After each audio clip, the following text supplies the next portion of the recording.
Hey guys, ఇప్పుడు మనం పూరి జగన్నాథ్ టెంపుల్కే వెళ్ళనవసరం లేదు జగన్నాథ్ స్వామిని చూడటానికి.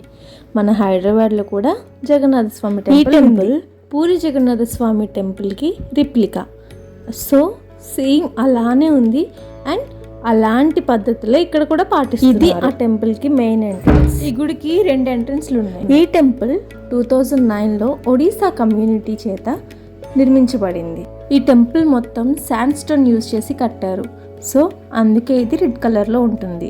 ఇప్పుడు మీకు స్క్రీన్ మీద కనిపిస్తున్నది శివుని గుడి. గుడిలో ఈవినింగ్ టైం చాలా ప్రశాంతంగా ఉంది. గర్భగుడిలో ఉన్న దేవుణ్ణి క్లియర్గా చూడలేం కాబట్టి ఇక్కడ విగ్రహాన్ని పెట్టారు. చక్కగా ఎంతసేపు అయినా చూసి ఆనందించి వెళ్ళొచ్చు. ఈ గుడి టైమింగ్స్ విషయానికి వస్తే మండే టు ఫ్రైడే అయితే 6 గంటల నుంచి 12 గంటల వరకు, మళ్ళీ ఈవినింగ్ 5 గంటల నుంచి 9 గంటల వరకు. అండ్ సాటర్డే సండే అయితే ఉదయం 6 గంటల నుంచి 12 గంటల వరకు యాజ్ యూజువల్, ఈవినింగ్ 5 గంటల నుంచి 10 గంటల వరకు ఓపెన్ చేసి ఉంచుతారు. ఏమండోయ్, ఈ గోడ మీద ఆర్ట్ వర్క్ని చూసారా? చూసి గుర్తుపట్టారా? చూడగానే గుర్తుపట్టేసిన వాళ్ళు ఉంటే కమెంట్ చేసేయండి. ఈ కథలు మనం ఎక్కడో విన్నట్టు చూసినట్టు ఉంది కదా? అవునండి, మన చిన్నప్పుడు పుస్తకాల్లో వచ్చాయి. ఇక్కడ మా ఆయన, మా బావగారు అబ్బాయి పావురాలకు మేత పెడుతున్నారు.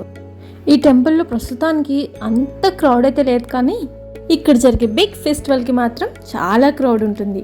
అదేనండి రథయాత్ర. ఇది సంవత్సరానికి ఒకసారి చేస్తారు. అప్పుడు చాలా జనం వస్తారు. ఈ రథయాత్ర జరుగుతున్న టైంలో జగన్నాథ స్వామి బలభద్ర సుభద్రతో పాటు గర్భగుడి నుంచి బయటికి వచ్చి గుడీచా టెంపుల్కి ట్రావెల్ చేస్తారు. వామ్మో, ఇక్కడ ఏదో పెద్ద పుస్తకం ఉంది అనుకున్నారు. అవునండి, ఇది భగవద్గీత. ఇంతకీ నేను ఈ టెంపుల్ లొకేషన్ చెప్పలేదు కదా. హైదరాబాద్ బంజారా హిల్స్లోని రోడ్ నెంబర్ 12లో ఉంటుంది. దీని ల్యాండ్ మార్క్స్ వచ్చేసి కేబీఆర్ పార్క్ అండ్ టిఆర్ఎస్ భవన్ పక్కనే ఉంటుంది. ఈరోజుకి ఇంతే video and this is the ending of the vlog. Bye. అన్నట్టు వీడియో ఎలా ఉందో చెప్పలేదు. నచ్చితే కమెంట్ చేయండి and like, share and subscribe చేయొచ్చు కదా.